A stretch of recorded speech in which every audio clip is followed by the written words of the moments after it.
Developing effective committees. Presented by the Office of Student Life. Before creating your committees, you need to analyze your organization. How many members do you have? What type of activities do you coordinate? How have the committees done in the past?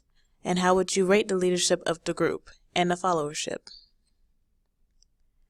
Identify what needs a committee. Here are some typical committees student groups have found beneficial: Social Committee, Programming Committee, Publicity Committee, Community Service Committee, Internal Operations Committee, and Fundraising Committee. The Social Committee coordinates social events for the group. The Programming Committee coordinates campus-wide activities. The Publicity Committee is responsible for the marketing of the club and its events, activities, and announcements.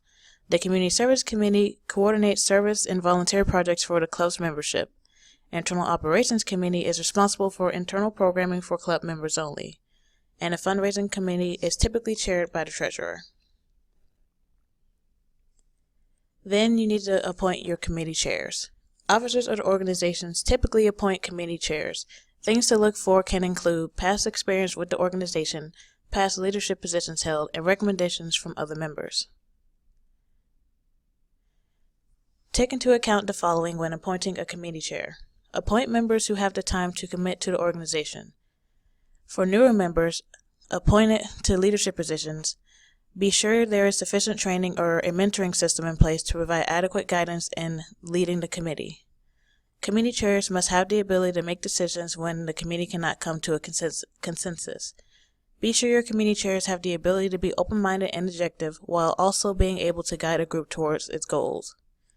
Committee chairs are likely candidates for future positions within the club. Be sure to monitor the progress of these individuals so that you can have an idea how well they could serve as officers in the future.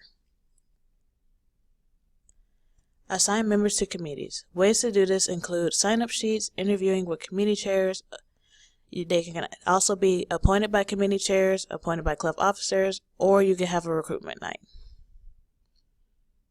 Finally, you need to find a way to evaluate the effectiveness of the committee. You can do this either formally or informally. Formal evaluations include written evaluations, surveys, or you can do this during a club meeting. Informal evaluations include meeting with the committee chair, meeting with the club officer, or meeting with club advisors. As always, if you have any questions, stop by the Office of Student Life and we'll be happy to assist you.